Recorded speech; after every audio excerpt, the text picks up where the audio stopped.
Muy buen día, estimados estudiantes, ¿cómo están? Espero que tengan toda la buena energía para iniciar esta semana. Welcome to your online class number 4. Remember, you are in level 3. Bueno, bienvenidos todos a su clase número 4 y recuerden que están inscritos en el nivel 3.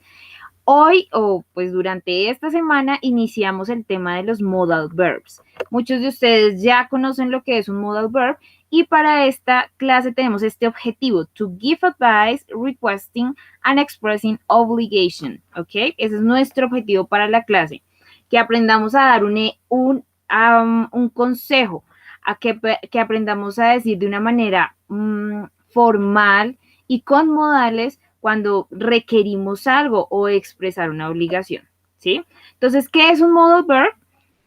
Bueno, primero es súper claro, es muy importante que tengan claro que los verbos son palabras que expresan acciones, ¿sí? Y hay diferentes tipos de verbos. En este momento vamos a hablar de los modal verbs. En inglés son verbos modales. ¿Para qué sirven los verbos modales? Son verbos que nos ayudan a expresarnos mejor. ¿Listo? Para eso vamos a utilizar los verbos modales. Son muy importantes en inglés y tienen ciertas características. Aquí podemos ver cuáles son las características. Primero, que no necesitan de auxiliares para poder estructurar sus oraciones. ¿Qué es eso? Digamos, cuando ustedes dicen, she doesn't like swimming, ¿sí?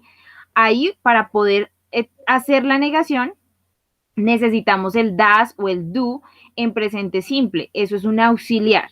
Mientras que en los verbos modales no necesitan de esos auxiliares para negar ni para hacer preguntas. ¿Listo? Ojo, los verbos modales no se modifican. No les agregamos S, no les agregamos ING. ¿Listo? Ni tampoco se pueden poner en diferentes tiempos. Solo se utilizan en presente. Por ahora vamos a ver cómo se utilizan en presente. Hay una manera de utilizarlos en pasado, pero es un poco más compleja y lo vamos a ver en otro nivel de inglés. En este nivel de inglés vamos a entender cómo hago para utilizar esos verbos modales en presente para expresar esto, para expresar una habilidad, para expresar una posibilidad, un permiso o una obligación. Entonces, los verbos modales se estructuran muy, pero muy fácil. Todos los verbos modales cumplen la misma estructura. ¿Cuál es? Se las voy a poner aquí en el chat. Y es un sujeto, subject, ¿cierto? Va el verbo modal, modal verb.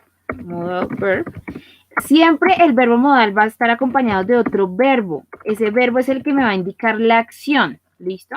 Entonces, ojo, no solamente utilizo el verbo modal y ya, el verbo modal tiene que estar acompañado de otro verbo. Ese otro verbo tampoco se modifica, ¿listo? Por eso es muy fácil realizar oraciones con los verbos modales. Entonces va sujeto, verbo modal, el verbo que lo acompaña y un complemento. Esa es la estructura. Para negar, entonces ustedes me dirán, profe, súper fácil, porque para negar simplemente le agrego el not. ¿En dónde le voy a agregar el not? ¿Dónde va el not?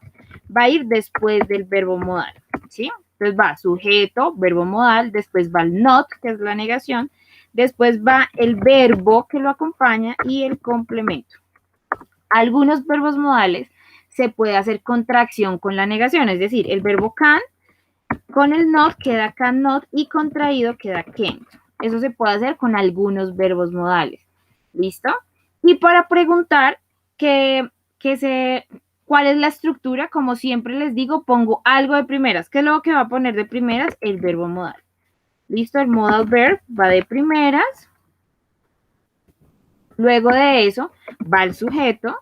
Luego va el verbo que lo acompaña y el complemento. Y el question mark. Siempre vamos a poner question mark. Esto es, ustedes dirán, es exactamente igual como funcionan todas las oraciones. Sí, tienen toda la razón. La diferencia es que el verbo modal, sí, el uso del verbo modal. Entonces, todas las oraciones con los verbos modales tienen el mismo funcionamiento, sujeto, verbo modal, verbo y complemento. ¿Cuál es lo interesante de los verbos modales? Es cuándo utilizarlo, cuándo vamos a utilizar el verbo modal. Entonces, aquí, en este cuadro, ustedes van a poder ver, ojo, tenemos verbos modales para hablar de la habilidad. O sea, ¿qué habilidades ustedes tienen? No, profe, yo puedo cantar. Profe, yo puedo correr muy rápido. Profe, yo puedo... Sí, esas son las habilidades que tenemos. Cuando tenemos habilidades en el presente, en el momento de ahora, utilizamos el can. Y cuando las habilidades son del pasado, o sea, yo cuando era chiquita podía, no sé, abrirme de piernas o gatear o, ¿sí? Entonces, cuando son habilidades del pasado, utilizo could. Ejemplo, David can speak 3 languages. David puede hablar 3 idiomas. Eso es una habilidad. En el presente, lo puede hacer en el momento, ¿sí? En el presente. Y esta, he could speak fluent French when he was 5. Entonces, él podía, ¿sí ven? Ahí el could significa podía, es una habilidad del pasado, él podía hablar francés fluido cuando él tenía 5 años. Eso es el uso del can y el could cuando expresamos una habilidad. Cuando vamos a hablar de permisos, permission, de un permiso que ustedes le dicen al jefe o a la profe, o un permiso que ustedes le piden a su esposa, o un permiso que sus hijos le piden a ustedes, ¿sí? Esos son permisos. ¿Cuándo y cómo utilizarlos? Para permisos utilizamos el can, el could y el may. Así como los ven organizados, es la formalidad. Can, cuando yo estoy hablando con mis amigos, algo informal. El could es más formal y el may es todavía más formal. Es como cuando uno va a hablar con el jefe o con alguien muy importante, entonces uno dice may porque es todavía más formal. Can I sit in the chair, please? Es como, ¿puedo sentarme en esta silla, por favor? En esa silla, por favor. El could es podría abrir la ventana. Y el may igual se va a traducir al podría, pero es todavía más formal. ¿Podría prestarme el diccionario? May I borrow your dictionary? ¿Sí? Entonces ahí, esa es la diferencia entre can, could y may, que can es todavía, es mucho más informal, y el may es mucho más formal de acuerdo a la situación, ¿sí? Que ustedes dijeran como, no, pero yo tengo mucha confianza con mi jefe, yo le puedo utilizar con el can. Bueno, eso ya es decisión de ustedes. La idea es que ustedes sepan esa diferencia. El should, para aconsejar, advice es aconsejar, should, que significa debería. You should visit your dentist at least twice a year. Eso es como un consejo. Tú deberías visitar tu odontólogo por lo menos 2 veces al año. You should try to lose weight. Tú deberías intentar perder peso. ¿Sí? Esos son consejos. Como ustedes se dan cuenta, miren, aquí está la estructura, sujeto, el verbo modal, que no se modifica, no le agregamos absolutamente nada, S, ed o ing o nada, solo se pone el verbo modal solito, el verbo que lo acompaña, que igual nunca se modifica, y el complemento. Si ustedes ven, en todas las oraciones se cumple esa estructura. El must y el have to se utilizan para obligaciones. ¿Sí? Entonces hay 2 tipos de obligaciones. Una obligación que a mí me nace es un deber, digamos como yo debo bañarme, es algo que a mí me nace, que estoy de acuerdo, obvio, ¿sí?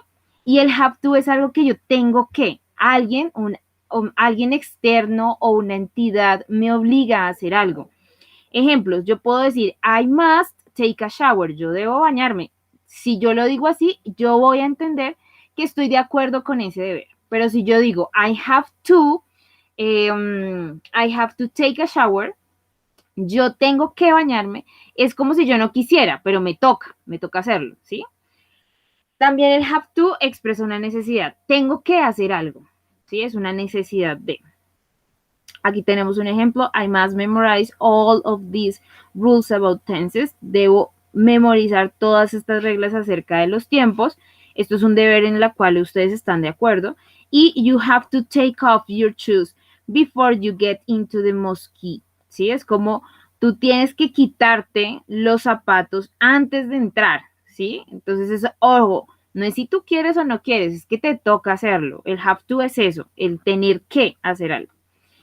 Have to, aquí hay que decirlo, have to es el único verbo modal que sí se modifica y sí requiere de auxiliares para realizar, para estructurar la oración. Ahorita vamos a verlo.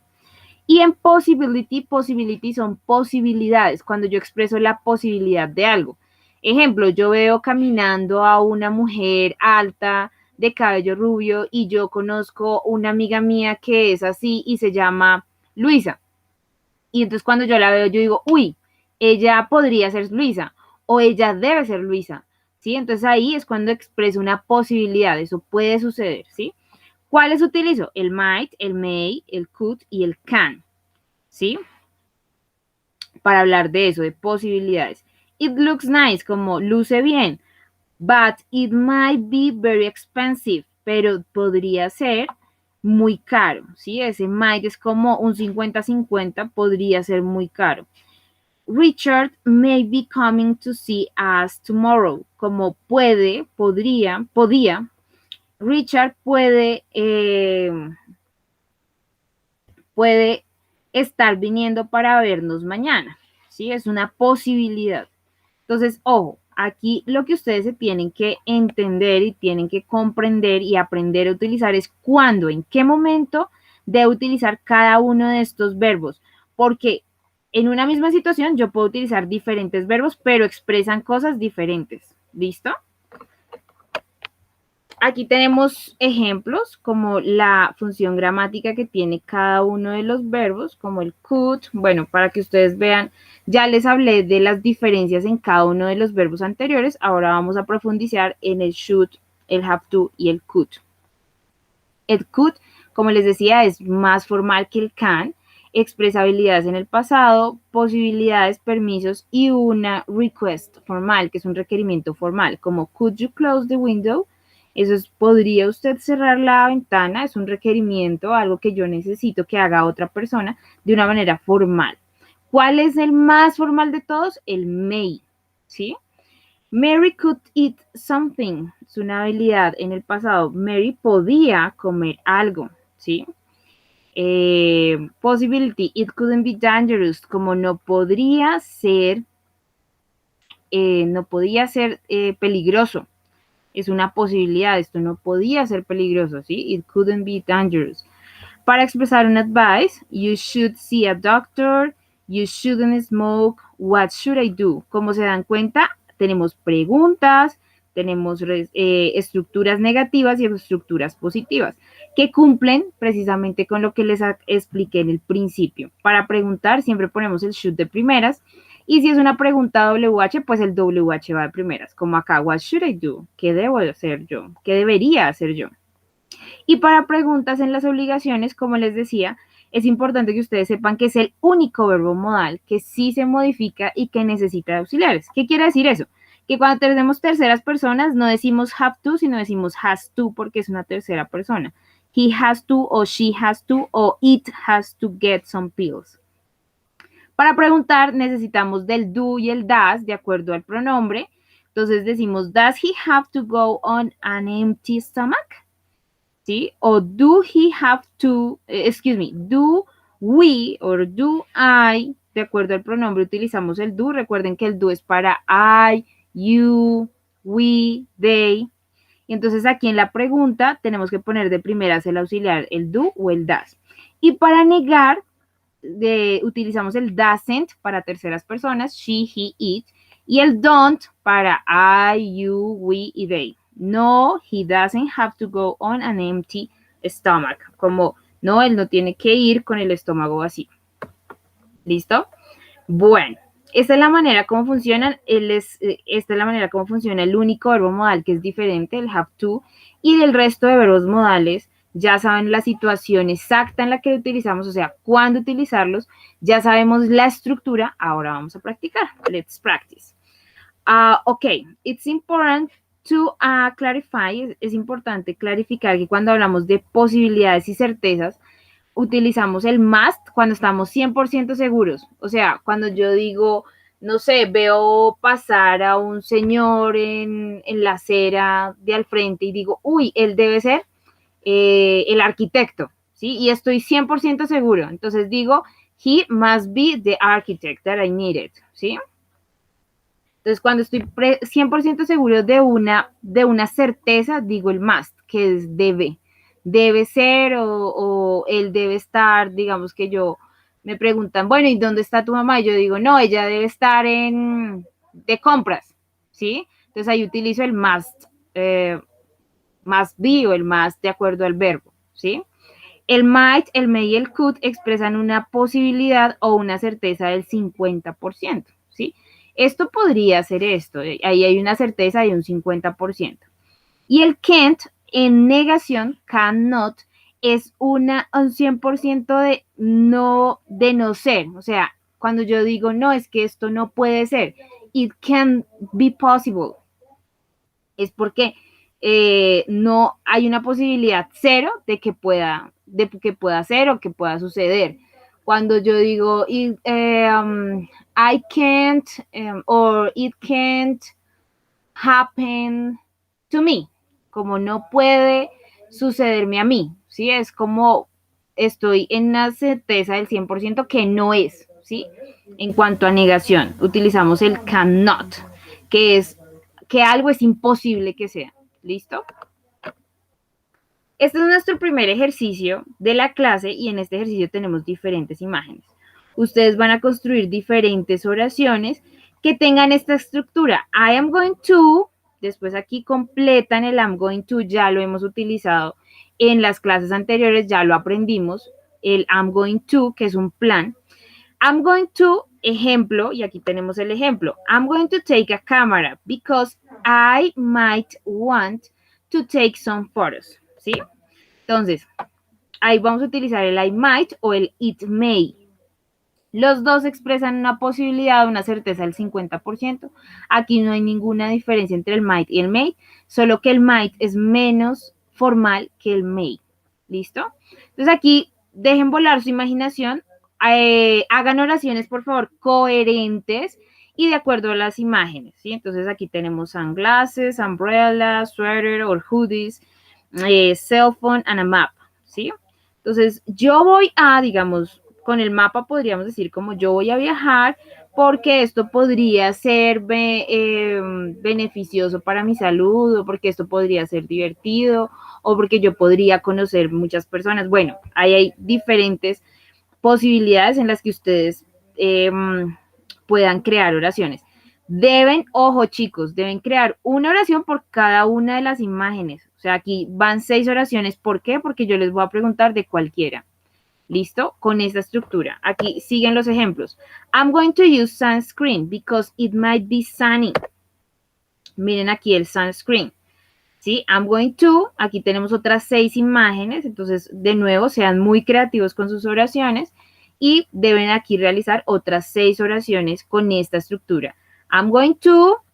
Después de eso va el verbo, un complemento, y después va because it, y ahí escogen entre estos dos, el might o el may, y el resto de la oración. Oraciones completas, por favor. Seguimos con el ejercicio, otras tres oraciones que ustedes deben crear. Nuestro siguiente ejercicio es about advices, acerca de los consejos. Entonces, les voy a dar una situación, por favor, tienen que tener clara la situación.